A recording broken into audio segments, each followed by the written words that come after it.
de fazer essa aula foi baseado nesse livro aqui. Vocês conhecem O Cérebro de Buda?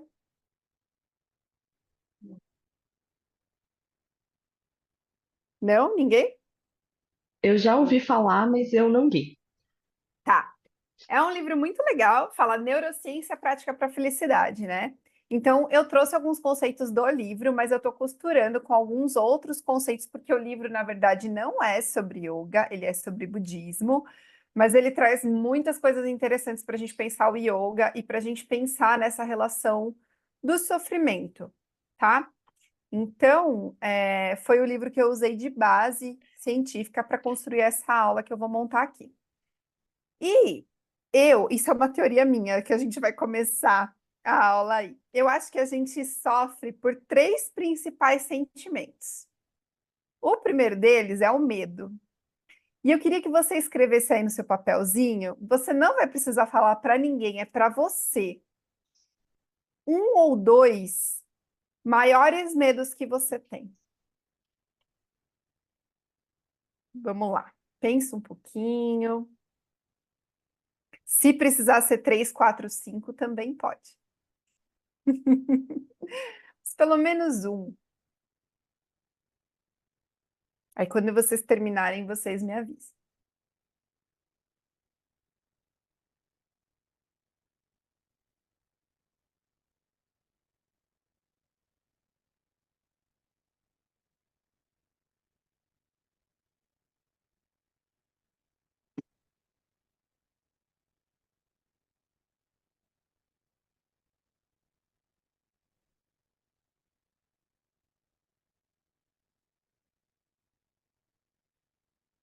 Vamos ver.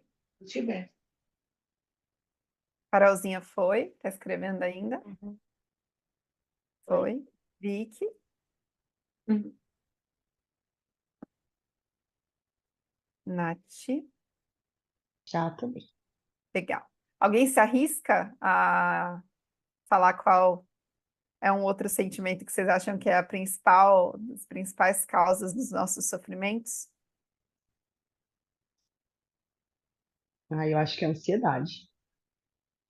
Ansiedade, tá? E você, Carol? Não se arrisca? Vicky? É estresse. Estresse. Tá, Menina, beleza. menina. Bom, vou até anotar aqui da ansiedade e do estresse daqui a pouco, mas não é nenhum desses. Eu coloquei aqui a culpa. Is there a way of making the pictures of the people smaller so I can sweet? E aí eu queria que vocês escrevessem, então, uma ou duas coisas que vem na sua mente quando você pensa em culpa. Pelo que você sente culpa? Lembrando que é para você mesma. Você não vai precisar compartilhar. Tenta fazer esse exercício.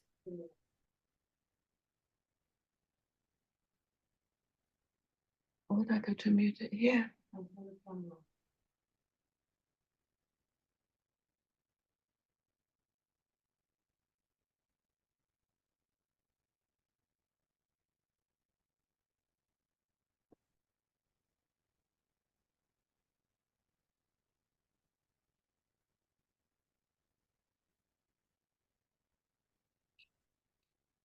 Podemos seguir?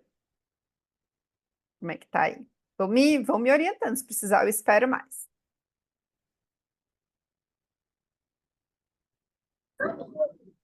Oi, Gé, tudo bem? Tudo, desculpa.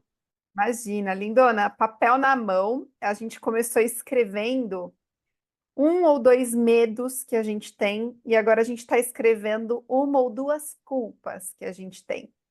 Vamos juntas para fazer esse exercício inicial.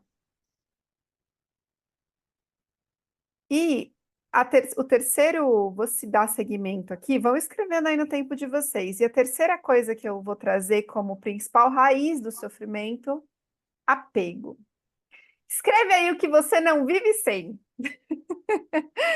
Duas coisinhas que você fala assim, nossa, eu não vivo sem isso.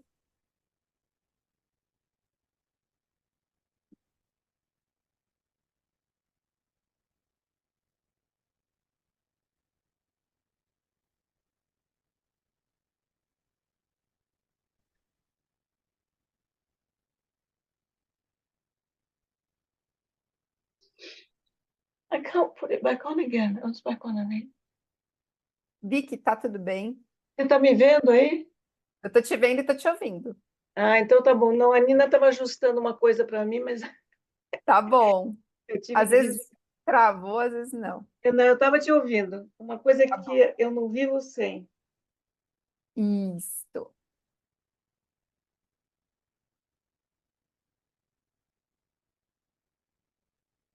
Façam esse exercício para vocês mesmas irem refletindo isso sobre esse mundo interno e deixa aí do seu ladinho, pertinho de você, para a gente ir elaborando isso durante a aula. Então, o budismo, ele vai falar, eu posso seguir, gente? Vocês escreveram pelo menos um de cada, um medo, uma culpa e um apego? Carol tá ali plena, escreveu, fazendo carinho no gato, vi que tá pensando.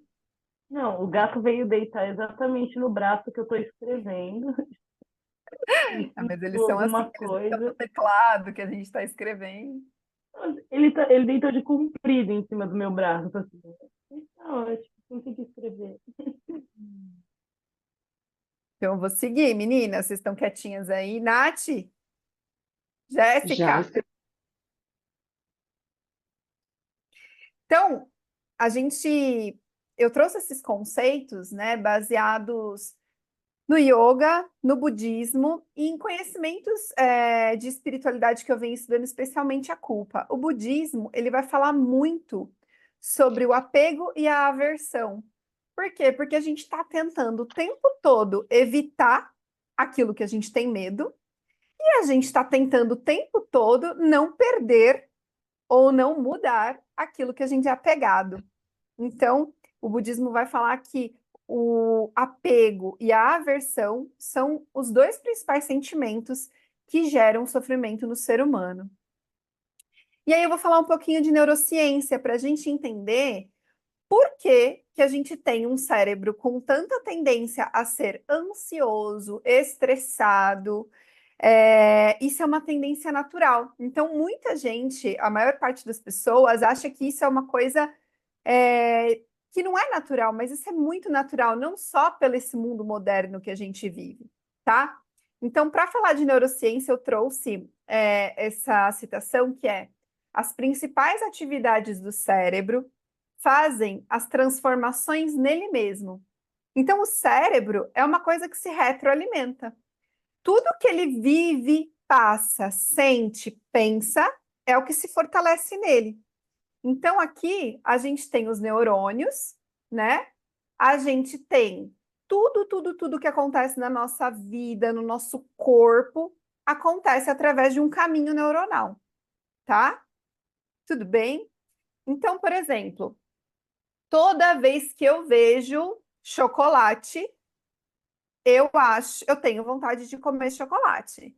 Então, ativa um choquinho lá no meu neurônio, que vai fazendo um caminho neuronal ali específico e ativa em mim uma vontade de comer chocolate. Só que o que que acontece? Conforme eu vou vivendo, as experiências que eu mais vivo, as experiências que mais eu sinto, são os caminhos neurais que mais vão se fortalecendo, tá? Então imagina lá que você tem o cérebro do bebê, gente, ele parece uma teia de aranha. É neurônio para todo lado. E conforme ele vai vivendo experiências de prazer, desprazer, gosto disso, não gosto daquilo, olha, eu sei fazer isso. Determinados caminhos de neurônios vão ficando mais fortes e outros vão morrendo. Tá? Vocês já ouviram falar que na primeira infância é onde a gente estabelece a maior parte dos nossos traumas, da nossa personalidade, né? Porque é lá nessa primeira infância que eu vou fortalecer os principais sistemas neurais que eu vou carregar para o resto da minha vida, tá? Mas graças a Deus o nosso cérebro é muito plástico e ele é treinável. Então, as principais atividades do cérebro fazem as transformações nele mesmo. Se eu experimento estresse, eu estou alimentando, nutrindo e fortalecendo os sistemas neurais de estresse. E assim para tudo, tá? No nosso cérebro. E aí a gente tem uma ancestralidade que vamos pensar assim, na história da humanidade, né? Na história lá desde o homem das cavernas até aqui onde a gente está hoje, na história da humanidade. Se a gente for pensar nesse tempo que a gente tem comodidade, é um tempo tão pequeno perto da história da humanidade. O homem, dentro da sua história todinha, desde a hora lá que ele foi concebido Homo sapiens até hoje, 99% do tempo a gente estava em estado de sobrevivência. Certo? Então o nosso cérebro se constituiu baseado em sistemas de sobrevivência. Vocês têm noção que a gente... Que tipo de tecnologia a gente tinha há 100 anos atrás?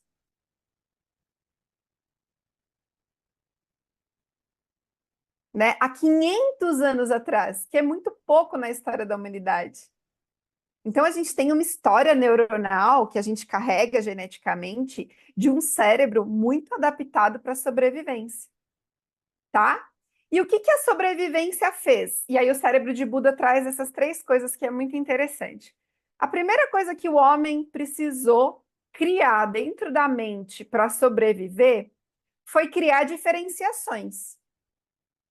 Então, eu sou um eu e tenho um outro, certo? Então, eu me separo desse outro. Ou eu como, ou ele come. Né? Porque, meu, às vezes o cara vai lá, ele tem que andar 20 quilômetros, sobe na árvore, encontra 30 maçãs que não estão boas, desce da árvore, não sei o quê. Aí, quando ele encontra uma comida, tem um outro. O que ele vai fazer? Sobrevivência. Tá? A outra coisa que ele traz que é muito legal, manter a estabilidade, manter os sistemas físicos e mentais estáveis, né? Então eu preciso manter a minha temperatura quente, eu preciso manter tudo sob controle, eu sei que ali é perigoso aquele lugar porque eu já vi bichos perigosos ali, então ali eu não vou coletar, ali eu não vou andar. Então eu preciso manter o máximo das variáveis sobre o meu controle, né? Para eu poder sobreviver, para eu garantir o plantio. Então, isso vem também dessa história neurológica. E abrir-se a oportunidades, mas fugir de ameaças. Por quê? Porque a gente tem um ponto lá nosso que é assim.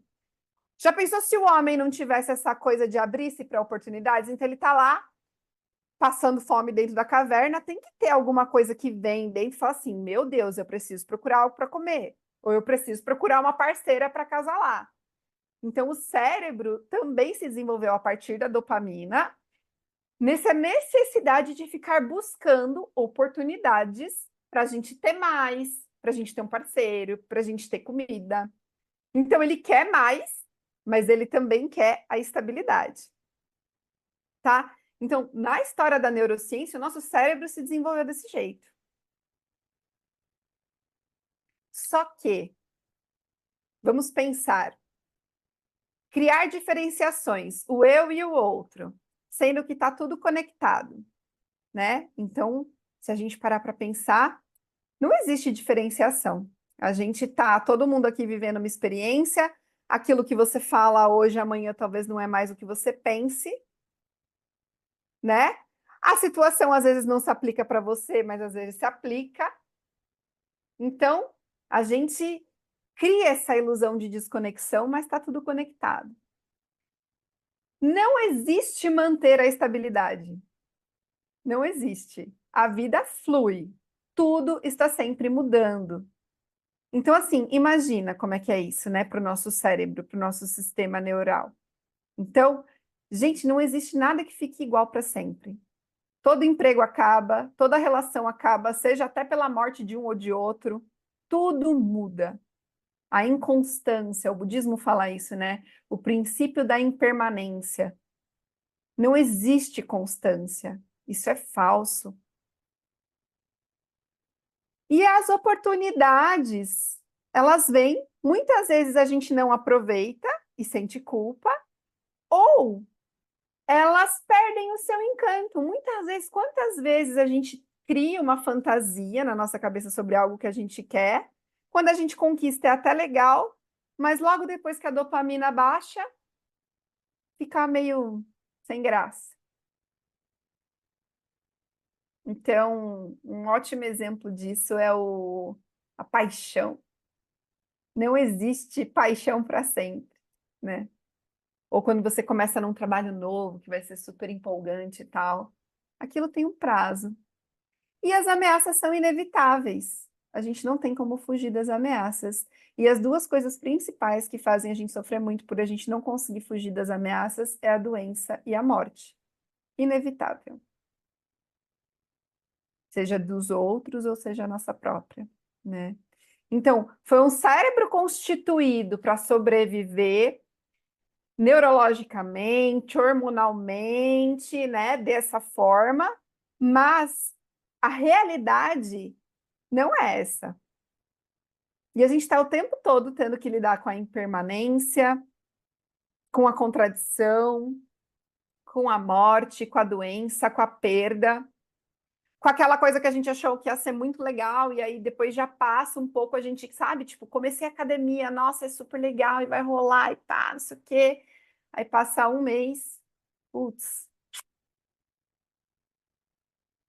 Então, é muito legal a gente perceber que isso, assim, não, eu vejo, e aí por isso que eu acho que a culpa é uma coisa que a gente carrega muito, que muitas meninas vêm para o yoga ou vêm passar comigo e, e traz muita frustração, traz muita culpa por, por não conseguir sustentar um projeto, por não conseguir terminar uma coisa de longa data, né? Mas é natural, a gente está programado para isso. Eu queria que vocês, se vocês sentirem a necessidade de falar, vocês falem, tá? Podem falar, mas vou seguindo aqui. Então, a gente tem dentro do nosso cérebro esse primeiro cérebro, que é o cérebro reptiliano, tá? Esse cérebrozinho primário que faz a gente ter essas reações de luta e fuga.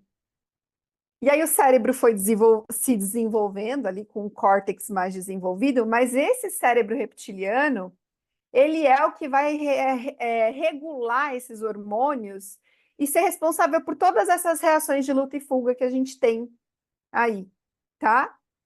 Então, ativação do cérebro reptiliano, sistema autônomo simpático funcionando o tempo todo. Por quê? Porque, sei lá, né? Eu quero ter lá meu emprego. Aí acontece alguma coisa que eu acho que meu chefe vai me demitir. Ou chega uma conta para eu pagar e eu não tenho dinheiro na conta.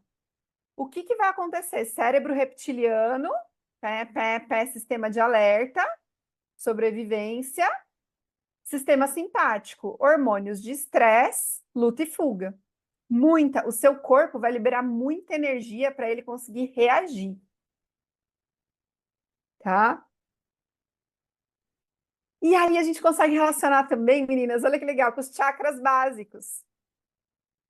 Então, cérebro reptiliano, cérebro inferior, sistema simpático de estresse e ansiedade. E aí, meninas, o estresse e a ansiedade não são sentimentos, tá? São reações a sentimentos. Então, normalmente a gente sente estresse e ansiedade diante de medo, diante de frustração, mas eles não são sentimentos primários, tá? Então, quando você estiver ansiosa ou quando você estiver estressada, tenta observar qual é o sentimento por trás disso. Chega na raiz. Ah, eu estou estressada porque eu estou trabalhando muito. Por que eu estou trabalhando muito? Ah, porque eu tenho medo de não conseguir pagar o aluguel. Porque eu tenho medo de passar fome. Porque eu tenho medo de ser dependente. Porque eu tenho, né? Então, tem um medo por trás do estresse. Ah, eu estou ansiosa porque eu vou encontrar uma pessoa. Tá, e e qual é o medo atrás dessa ansiedade? Ah, eu tenho medo do que essa pessoa vai pensar ou vai achar. Ou tenta encontrar a raiz quando você se perceber ansiosa ou estressada. Mas olha que legal, então, a gente relaciona aqui cérebro reptiliano, sistema autônomo simpático, que vai regular os hormônios de estresse, e chakras básicos, né? Então, medo, prazer, que é aquela dopamina que faz a gente sair para reproduzir ou para conquistar, né? Lembrando que isso não é ruim, a gente precisa dessas energias. O problema é viver só nelas, né? O problema é que a gente está, o cérebro ele foi constituído para isso, para viver aqui nesse modo sobrevivência. Então, chakra básico, medo, chakra sacral, prazer, e o chakra solar, lembra que é o poder da ação e o ego? A separação do todo, a desconexão. Então, é legal que a gente consegue. Muita gente acha que os chakras, né, eles têm uma questão meio mística. E aí, tudo bem, isso é uma questão de opinião, independente da sua espiritualidade, mas é muito legal como eles vão se relacionando como símbolos para o nosso desenvolvimento pessoal. E tem tudo a ver, né, com essa estruturação cerebral. Então, o nosso cérebro, ele está em constante sinal de ameaça. Constante, é tipo alerta o tempo todo. Porque se está tudo mudando? Se o tempo todo eu me pego em contradições, se o tempo todo eu estou frustrado com uma expectativa, eu estou sempre em sinal de ameaça. Tem uma coisa também que ajuda muito a aumentar nossos níveis de estresse e ansiedade, que é a sensação da experiência. E eu coloquei uma foto aqui para explicar o que que é isso. O que que causa quando vocês olham essa foto? Fala aí. Nojo. Olha, nojo. É, não, não é fofo, né? Tem uma sensação? Sim, repulsa. Repulsa. Uhum. É E eu mental ou vocês sentem? sinto na pele, eu acho. Odeio barato. Você e o Brasil, né, Vicky? O mundo. Eu sinto um negócio que é tipo um calafrio aqui atrás, assim, né? Então, o que que acontece? O que que é a sensação da experiência? A gente não precisa viver a experiência para ter a sensação. Isso é muito foda, gente, porque você pensa, vocês sentiram aflição como se a barata estivesse por perto, mas não era real. Você só viu a imagem da barata. Então, quando você está fazendo uma trilha e você vê um galho que você acha que é uma cobra, não interessa que não é uma cobra, você vai tomar um susto, os seus hormônios de estresse vão subir pra caramba, você vai ter uma reação que vai elevar seu nível de cortisol, de estresse, de ansiedade, e não é uma cobra. É a sensação da experiência no corpo. E aí você imagina como é que é isso, né? Então, quantas coisas a gente vive e interpreta como ameaça e não são ameaça? Ou quantas coisas a gente tem medo e sente o medo, sendo que não é uma situação real? Porém, dentro do nosso corpo, os nossos hormônios e o nosso sistema simpático não entende que aquilo é só uma projeção. Entende? A gente fica liberando hormônio de estresse o tempo todo, por causa dessa capacidade cerebral que antes foi muito importante. Por quê? Porque, meu, você pensa lá, você tá o homem das cavernas. Ele vê um galho. É melhor que ele corra, não é mesmo? Independente de ser uma cobra ou não, pelo menos ele sobrevive. Então, para sobrevivência foi esplêndido. Mas para hoje, Qual é a função disso na nossa vida? Tem função, mas assim, tá muito a mais, né? A gente preso na questão da ansiedade, tá muito a mais. Tudo bem? Faz sentido? Muito.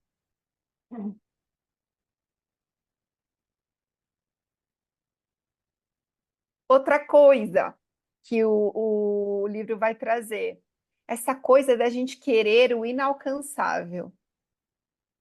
Gente, essa coisa da gente querer buscar sempre algo novo tem a ver com essa situação do buscar oportunidades neurologicamente, que tem a ver com o hormônio da dopamina. Tem livros muito famosos aí, o Geração Dopamina, vocês já ouviram falar disso? A dopamina é esse hormônio que é disparado no nosso cérebro que faz a gente ir para ação, que faz o homem da caverna com fome levantar e falar: Meu, eu vou enfrentar o perigo e eu vou caçar. Tá? E esse hormônio, ele é altamente viciante. Só que antes, para eu conseguir disparar a dopamina, era bastante difícil, você concorda comigo?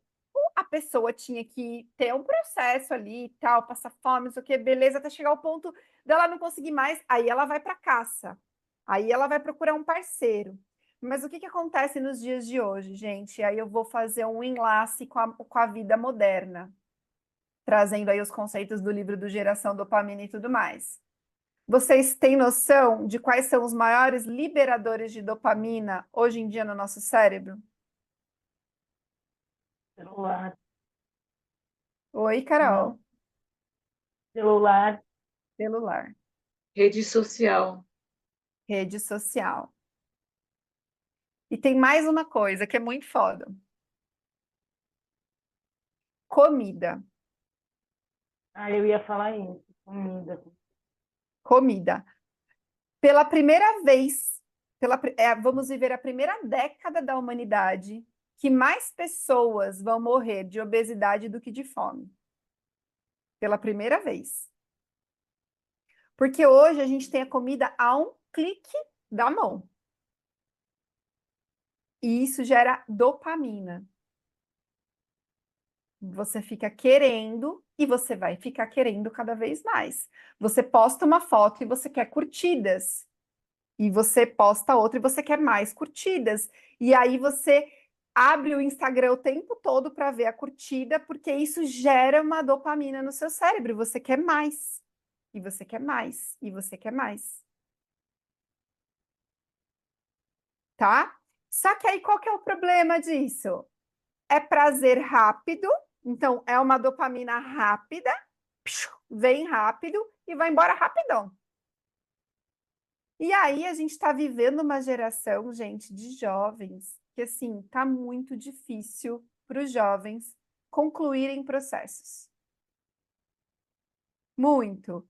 Então, relações mais efêmeras, dificuldade de atenção, dificuldade de permanecer um tempo fazendo alguma coisa. Tá tudo muito rápido, tá? Então, esse querer o inalcançável tem a ver com essa relação de dopamina e isso está piorando muito com as tecnologias do mundo moderno, tá? Agir traz sofrimento, eu adoro isso. Agir traz sofrimento. Então, assim, vamos lá. Eu decido que eu quero trocar de trabalho, certo? Vou dar esse exemplo. Vamos supor que eu decido, eu tenho lá minha dopamina e eu decido agir. Eu decido ir lá e, sei lá, tentar me arriscar, largar o meu emprego antigo e começar um novo. Pode ser que não dê certo e eu vou ficar frustrada. Pode ser que eu goste muito no começo e esse prazer logo vai embora. E pode ser que eu goste muito dele e aí eu não quero perder. E aí eu fico com medo de perder porque foi tão legal. Então, o nosso cérebro, ele evita a ação, é inconsciente, entende? Porque lembra que ele quer manter tudo estável? É melhor o sofrimento que eu já conheço. Pelo menos eu já conheço. Então, é natural que a gente queira ficar nos lugares, nas relações, com as coisas que não fazem mais sentido para a gente muitas vezes, porque a gente sabe que para agir sempre tem a raiz do sofrimento e os obstáculos são mais fortes que os estímulos.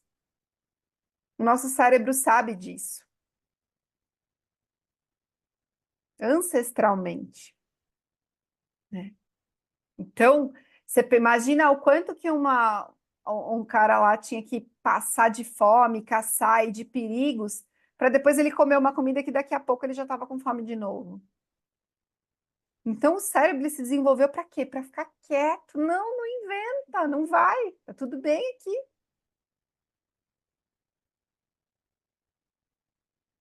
E aí, o que que a gente faz, né? A questão da ansiedade tem muito a ver com isso, sim, e a vigilância. Que é esse lance da gente ficar preso em simulações também, que eu adiantei um pouco. Então a gente vive a dor de coisas que a gente nem vive, a gente pensa sobre a mudança e toda essa sensação de frustração já vem antes mesmo da gente agir, né? Então, é muito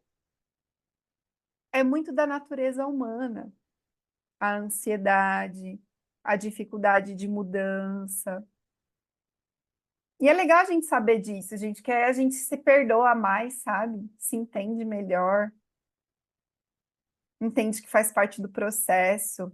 E isso não é de agora. A galera do budismo, o yoga, ele foi criado para isso. Eles já tinham essa consciência. Eu pulei um slide aqui, mas aí a gente vai entrar na parte do yoga. Vamos seguir aqui. Ah, e a culpa.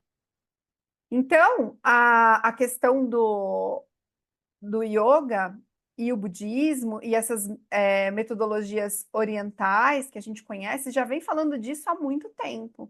Não com o embasamento neurológico que a gente tem hoje, neurocientífico, dos hormônios e tudo mais, mas eles já sacavam isso. E aí vai ficar muito claro quando a gente vê ali um pouquinho sobre o yoga, tá? E tem uma coisa da culpa também, que aí é uma coisa que eu quero trazer à parte, que não está no livro, mas é uma coisa que está sempre enraizada nesse processo de sofrimento. Porque além da gente ter esse cérebro bioquímico funcionando dessa maneira que eu expliquei, a gente tem uma coisa que se chama o processo de socialização. O ser humano, ele... O que acontecia lá atrás, né? O humano que era aceito no bando, ele tinha muito mais chances de sobreviver do que o humano que não era aceito no bando, né? A partir disso, começou a se criar grupos de pessoas e isso foi crescendo até que a gente começou a se organizar de forma social. E dentro desses grupos rola o processo de socialização, que é o que acontece hoje com a criança, quando a gente aprende o que é certo e o que é errado,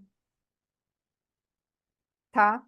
Então, o tempo todo a nossa mente, ela é criada para dizer o que é bom, o que é ruim, o que é certo, o que é errado, o que eu devo querer e o que eu devo evitar. Então, eu estou o tempo todo separando. Isso é bom, isso é ruim, isso presta, isso não presta. Eu quero, eu não quero. Essa é a maior função do cérebro. Segregando, separando o que eu quero evitar, o que eu quero conquistar, né? Então, o cérebro está fazendo isso o tempo todo.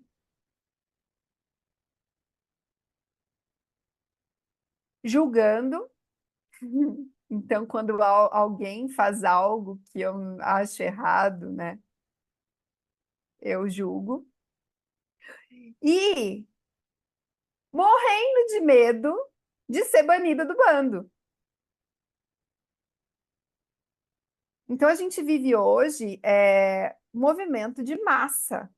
Todo mundo querendo seguir as mesmas tendências e fazer as mesmas coisas. Isso muito ampliado pelas redes sociais, né? Pelos padrões, o pertencimento, o medo do julgamento. A gente julga pra caramba, mas um dos maiores medos que a gente tem é ser julgado. Sabe quando você descobre que alguém fez uma fofoca de você? Como é que você se sente? Dói, não dói pra caramba? Fala, caramba! É muito doloroso o olhar do outro, né? Quando a gente é reprovado por esse grupo social. Então a culpa vem desse lugar também. Pô, eu aprendi que isso é errado, mas eu quero fazer. E aí eu não faço, mas eu sinto uma culpa desgramada, né? E aí, às vezes, muitas vezes a gente critica o outro para se sentir melhor nesse processo de pertencimento. Mas é sempre a nossa mente segregando. Então, lembrem-se, tudo está conectado, nós somos luz e somos sombra, nós temos tudo dentro da gente. A gente tem o medo e a gente tem a coragem. A gente tem o amor e a gente tem o ódio. A gente tem a raiva, a gente tem a frustração, a gente tem tudo dentro da gente e todo mundo está conectado, né? Tudo está sempre mudando. Por isso que o apego é uma das coisas que mais faz a gente sofrer. E as oportunidades ou não são aproveitadas, ou perdem seu encanto, ou as ameaças são inevitáveis. Então, só relembrando aquele slide para a gente entrar aqui no yoga. Então, o yoga foi criado lá na Índia como uma metodologia, uma filosofia criada para acabar com o sofrimento humano. Baseado nessas percepções de apego, de medo, que já se tinha na época sobre os padrões de comportamento. Então, o yoga, gente, não é só asana. Quem está comigo há muito tempo já sabe, mas é sempre bom relembrar. O yoga é baseado em tudo isso aqui. Yamas, niyamas, asanas, pranayama, pratyahara, dharana, dhyana e samadhi. São os 8 pilares do yoga, tá? Vocês conhecem os asanas, que são as posturas.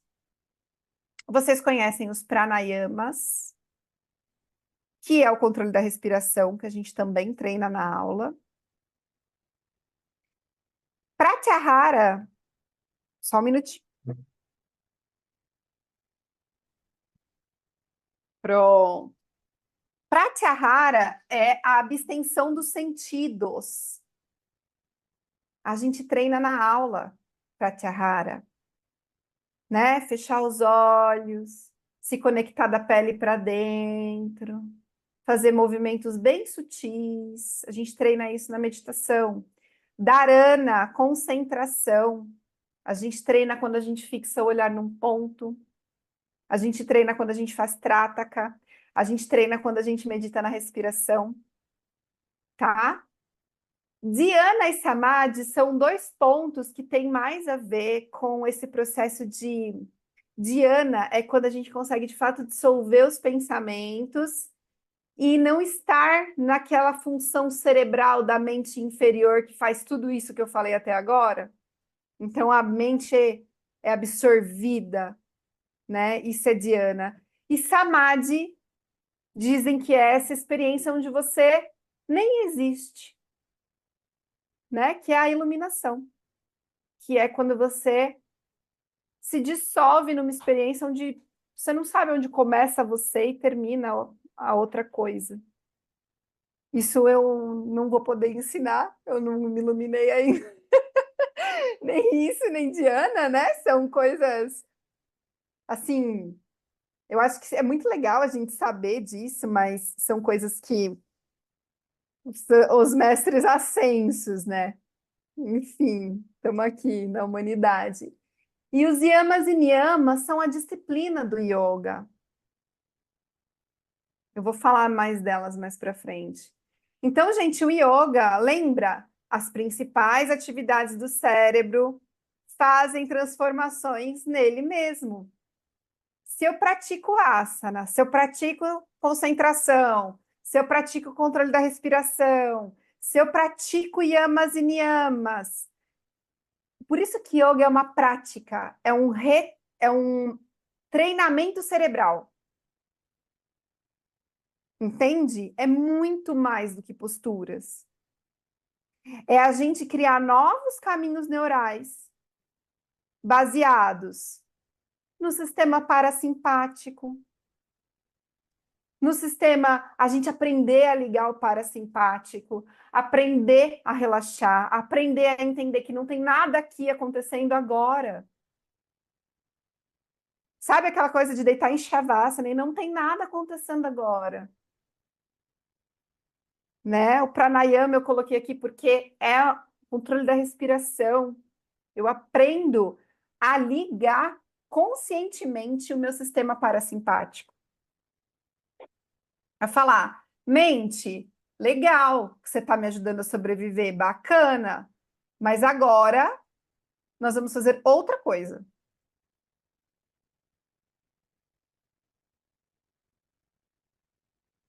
E aí é quando a gente também se conecta com os chakras mais superiores, né? Então, lembra, o chakra cardíaco tem a ver com a conexão e a aceitação, que ultrapassa os julgamentos. O laríngeo com a nossa verdade, que tem a ver com eu me expressar como eu sou, sem medo do julgamento do outro. Não só verbalmente, mas de ser o que se é. Chakra frontal, a sabedoria. Veja, sabedoria que é totalmente diferente de pensamento.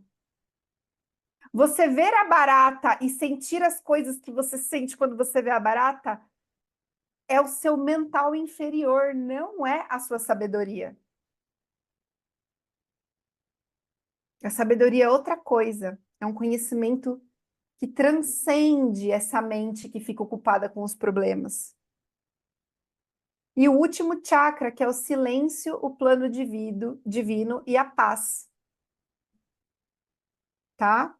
Que é essa conexão com o todo, a integralidade, samadhi, no yoga. Então, o yoga ele é feito para a gente treinar isso o tempo todo. E quando a gente treina yoga, quando a gente faz yoga, a gente não faz yoga só no tapetinho, tá? Eu trouxe aqui os yamas e niyamas para quem não conhece. Então, os yamas são atitudes que o yoga preza para que a gente trabalhe em relação ao mundo externo, e os niyamas são atitudes que o yoga sugere que a gente trabalhe em relação a nós mesmos, tá? Eu vou dar uma aula, eu pretendo fazer uma aula só de yamas e niyamas. Eu já fiz, Carol e Vicky já fizeram aula de yamas e niyamas comigo. Acho que a gente fez no fim do ano, né, meninas? Lembra, no final do ano passado? Então, eu vou passar rapidamente aqui, mas a gente vai falar depois mais profundamente sobre um deles. Não violência, verdade, honestidade, controle dos impulsos, humildade. Então, é como se fossem os mandamentos do yoga, vamos fazer esse paralelo, né? E aí é muito legal, porque quando a gente escolhe um para trabalhar, a gente está treinando a mente. Então, por exemplo, eu sou uma pessoa muito gulosa, Daniela. Eu não vejo a hora de parar, assim. Se eu abrir uma barra de chocolate, eu como a barra de chocolate inteira. E aí eu posso escolher, eu vou trabalhar a Brahmacharya, né? Eu vou trabalhar controle dos meus impulsos. E aí eu coloco ali uma meta para mim. Eu vou comer um quadradinho de chocolate por dia. É um treino que eu estou fazendo com a minha mente. Mas você entende que vai muito além de chocolate? Por isso que os yogis faziam votos de não comer, de não fazer sexo, não é porque é impuro, é porque era uma forma de treinar esse controle dos impulsos que nunca vão ser saciados, de dar menos estímulo para o corpo. Então, esse é só um exemplo, tá? E nos niyamas eles vão falar de limpezas, treinar o contentamento, treinar a autossuperação. E se você observar, a gente treina tudo isso lá nos asanas. Treinar o autoconhecimento e treinar a fé, que ultrapassa barreiras, a confiança. Então, eu dar o passo que eu preciso dar com a confiança de que vai dar certo. E aí, isso é uma coisa muito louca da gente treinar. Eu acho que cada um tem a sua religião, ou tem no que acredita, e às vezes a gente se apega nisso que é Deus, né? Deus na frente. Mas se trata dessa fé, de às vezes eu agir porque eu sei que aquilo é melhor, mas eu não sei o que vai dar. Com fé de que aquilo que eu estou sentindo é o melhor. Então, são os princípios que a gente precisa treinar, porque a nossa natureza não é essa. A nossa natureza é aquela lá dos chakras básicos.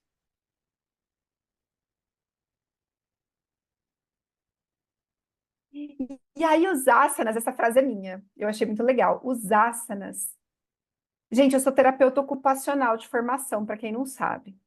Terapeuta ocupacional. E muita gente acha que terapia ocupacional, as pessoas falam assim, ah, você ocupa as pessoas, né? Ou você diverte as pessoas, eu já ouvi muitas atrocidades sobre isso. Mas o que eu acredito sobre a terapia ocupacional? Que aí tem todo o sentido que eu vou fazer esse link com o yoga. Que nós somos o que nós fazemos. Da hora que a gente acorda, à hora que a gente vai dormir.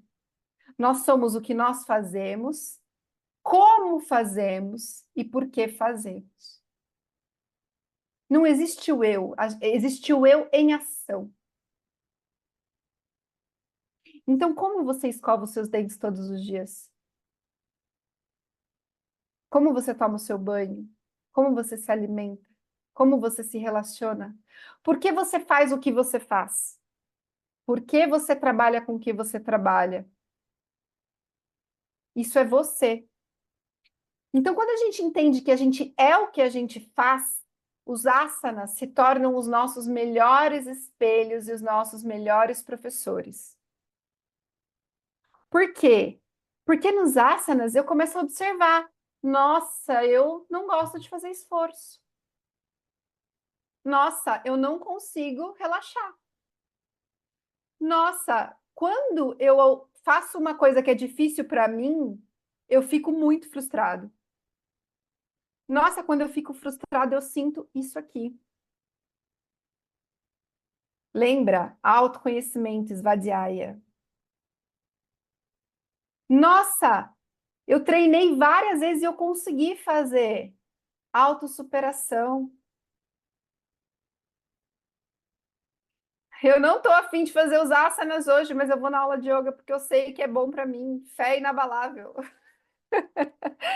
Fé no método. Compromisso, né? Ai, eu tô com muita dor aqui fazendo esse alongamento, mas eu vou fazer ele bem bonito porque eu não posso passar vergonha. O que será que os outros vão achar do meu corpo, da forma como eu tô fazendo?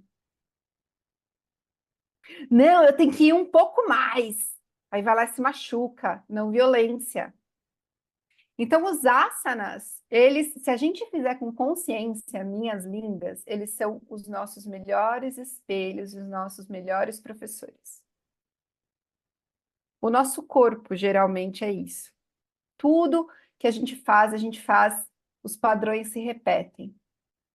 Os padrões se repetem na sua profissão, no seu relacionamento e na sua prática de yoga.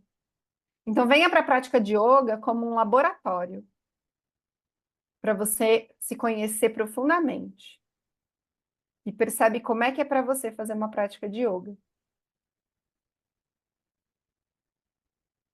E a meditação, o yoga é meditação, né? Que é essa conexão que eu já falei, aí eu trouxe o Pratyahara, o Dharana, o Dhyana e o Samadhi, que é essa busca da gente transcender dessas emoções básicas, primárias, reptilianas, que a gente está ali, que a nossa neurologia foi programada para isso, para a gente acessar esse Deus dentro de nós.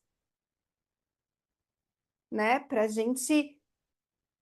Não é que essas emoções vão deixar de existir, mas eu não vou ser totalmente controlado por elas. Tudo tem que estar em harmonia, os 7 chakras. Eu preciso ter noção de segurança, de sobrevivência, mas a minha vida não pode ser só isso, né? Então, como é que eu circulo essa energia pelo meu corpo e trabalho com todas essas energias e consigo melhorar aí meus níveis de estresse, de ansiedade em primeiro lugar, na camada mais basal, mas quando a gente vai aprofundando, entrando em contato com o meu ser superior, com a minha verdade, com aquilo que eu acredito, com a minha essência, com o que aquece o meu coração, com a compaixão, com o amor ao próximo, com o não julgamento, com o amor a mim mesmo.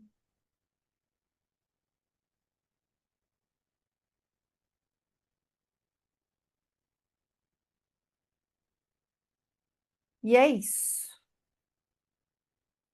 Muito bem. Oi, Cris, você tá aí?